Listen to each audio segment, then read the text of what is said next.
quand New Eastborough, présenté par Duke Berry, nous comptons avec la présence de Jake Goulart, et la célèbre primatologue spécialisée en chimpanzés et messagère de la paix des Nations Unies, a eu l'amabilité de répondre à une série de questions. Sérien, comment aimeriez-vous commencer cette interview? Merci beaucoup pour m'avoir invité au programme. Je suis enchantée de pouvoir répondre à vos questions. Premièrement, pourquoi ne pas commencer avec un salut de style chimpanzé?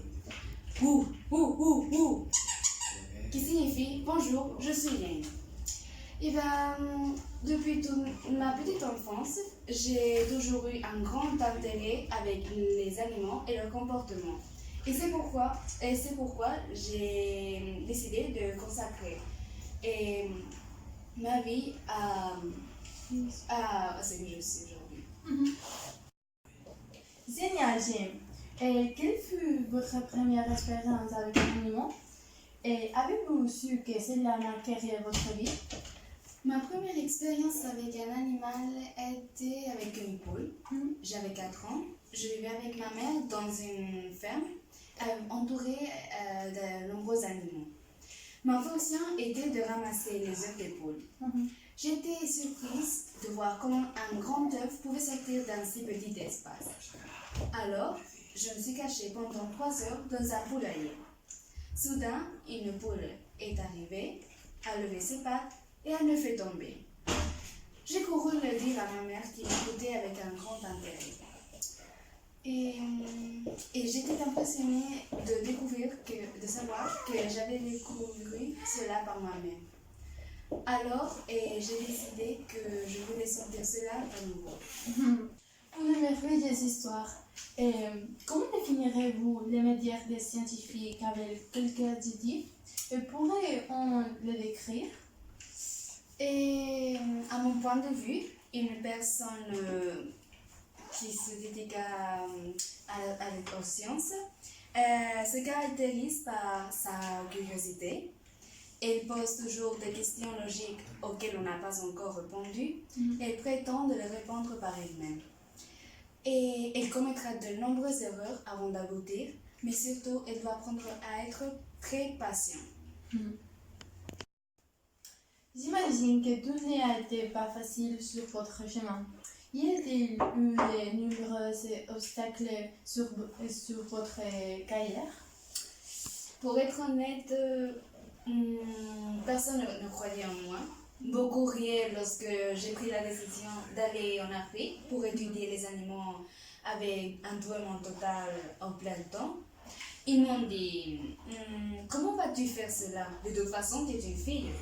Les filles ne font pas ce genre de choses.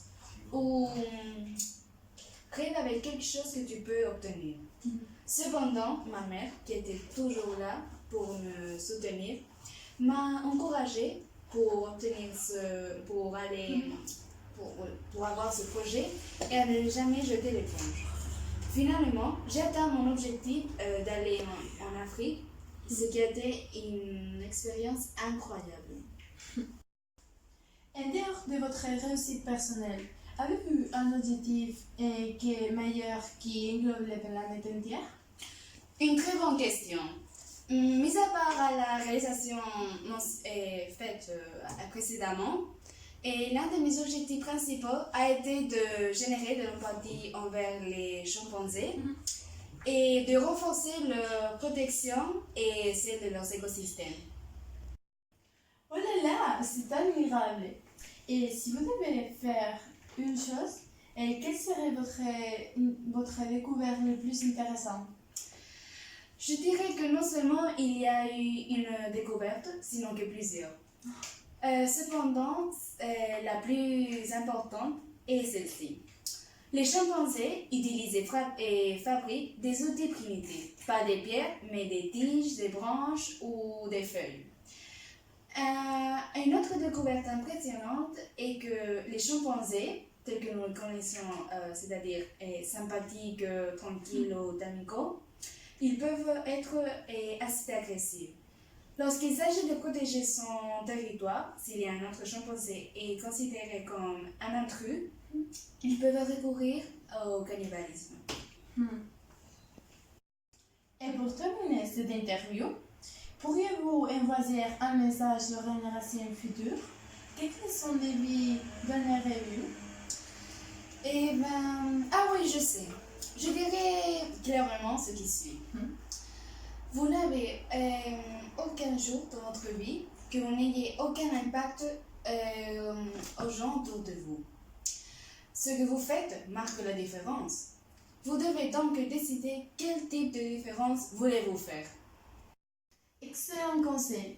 Permets-moi de dire au roi et vu le remerciant pour le temps précieux que tu nous avais consacré. J'ai vu féliciter pour votre magnifique étude sur les chimpanzés et leur comportement. Comme j'ai dit au début de l'interview, et merci beaucoup de m'avoir invité, je me suis sentie très à l'aise et j'espère que cela servira à informer et à faire connaître au monde une autre espèce de notre vaste faune que nous connaissons très peu. Et que nous devons connaître, nous devons découvrir de plus en plus ces mystères.